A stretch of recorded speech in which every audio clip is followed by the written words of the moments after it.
नमस्कार साथियों, RRB JE 16 दिसंबर second shift के पेपर में मेंसुरेशन का एक सवाल है जिसके चार ऑप्शन जो दिए हुए हैं ये चारों के चारों ऑप्शन गलत हैं और जो आंसर मार्क किया गया है वो भी गलत है। तो जिन भी बच्चों का 16 दिसंबर को सेकेंड शिफ्ट में एग्जाम था वो इस क्वेश्चन के लिए ऑब्जेक्शन रेज कर सकते हैं। इस क्वेश्चन का मैं सोल्यूशन भी करा देता हूं। देखो क्या कह रहा है, यदि एक अर्धगोले की त्रिज्या में 50% की वृद्धि कर दी जाए तो कह रहा है आयतन प्रतिशत वृद्धि ज्ञात करो। आयतन में कितने परसेंट का चेंज आएगा ये हमको बताना है, मतलब आयतन हमारा कितने परसेंट से बढ़ जाएगा।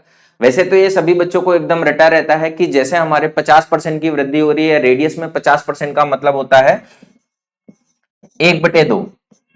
अगर रेडियस हमारा कितना है, पहले अगर 2 था तो अब रेडियस हमारा कितना हो जाएगा, 3 हो जाएगा।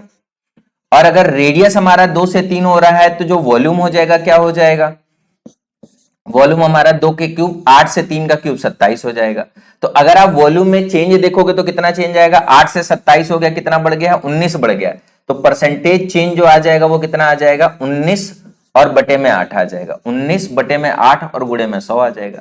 जब आप इसको हल करोगे तो आ जाएगा 8 दूनी 16, 3 बचा, 8 त्रिक 24, 60 बचा, 8 सत्ते 56, भागने जाएगा 8 पच्चे 40। 237.5% इस सवाल का सही आंसर होना चाहिए। लेकिन इस सवाल में जो सही आंसर दिया हुआ है वो दिया हुआ है 125%। ये जो 125% है ये गलत आंसर है, सही आंसर नहीं है। हाँ, अगर इसी सवाल में आपसे पूछा जाता इसका क्षेत्रफल में कितने परसेंट का परिवर्तन आएगा तो एकदम सही है, तो फिर 125% होता।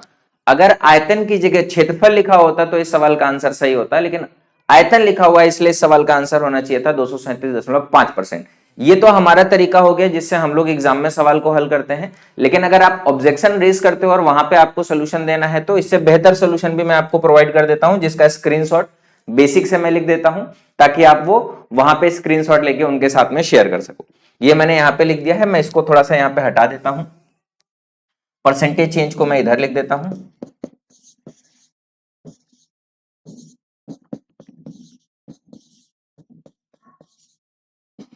237.5% आएगा। अब देखो इस सवाल के हिसाब से अगर बेसिक तरीके से मैं पहले की रेडियस को R1 को क्या मान लू, R मान लू, माना पहले जो हमारा रेडियस है क्या है, माना R1 is equal to R। अब कह रहा है 50% बढ़ जाएगा। अगर 50% बढ़ जाएगा तो कितना बढ़ेगा, R का 50%, इसको लिख सकते हैं R गुणे 50/100। ये हमारा कितना हो जाएगा, R/2 बढ़ जाएगा। और नया R कितना हो जाएगा, ये हो जाएगा R प्लस R/2 बराबर क्या हो जाएगा, 3R/2। जो हमारा पहले का आयतन हो जाएगा, आयतन कितना हो जाएगा, आयतन हो जाएगा 2/3 पाई R1 क्यूब। बाद में जो आयतन हो जाएगा, नया आयतन कितना हो जाएगा,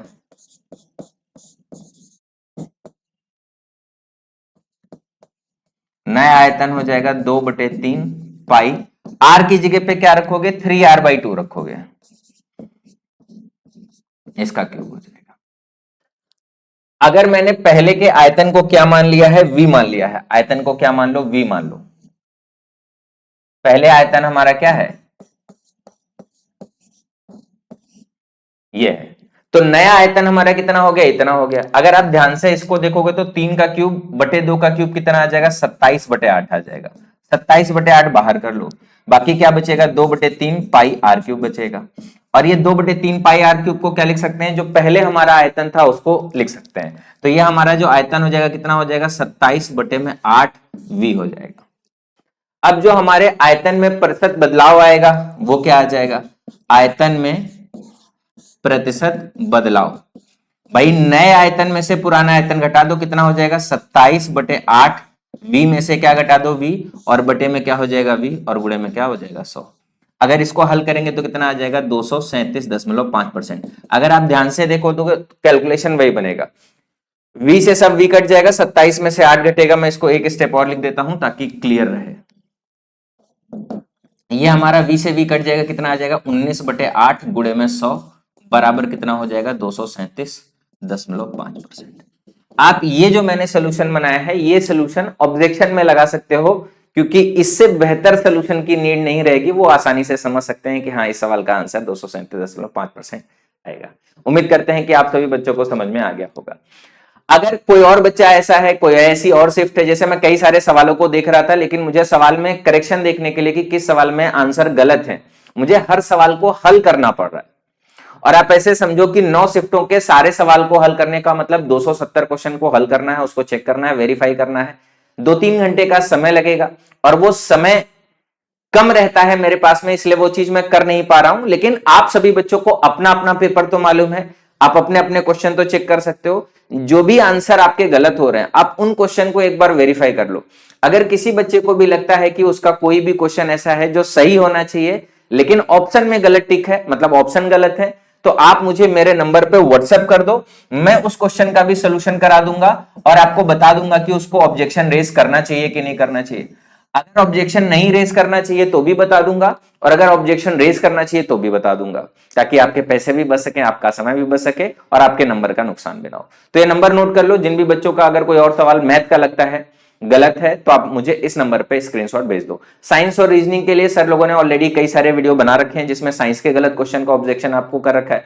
साइंस में क्या है कि आप क्वेश्चन देखते जाओ, आपको मालूम चल जाएगा, लेकिन ऐसा मैथ में नहीं होता। मैथ में सवालों को हल करना पड़ता है, इसलिए थोड़ा सा समय लग रहा है। तो अगर कोई बच्चा ऐसा है किसी भी शिफ्ट का हो, अगर आपको लगता है कि क्वेश्चन सही है, आप हल सही कर रहे हो लेकिन आंसर गलत है, तो आप मुझे इस नंबर पे व्हाट्सएप कर दो, मैं चेक करके आपको रिप्लाई कर दूंगा। और जिन बच्चों का ये सवाल गलत है वो आप ऑब्जेक्शन अरेज कर सकते हैं। 16 दिसंबर की सेकंड शिफ्ट का सवाल है। तो चलिए मिलते हैं फिर नेक्स्ट वीडियो में, तब तक के लिए बाय बाय, टेक केयर, जय हिंद।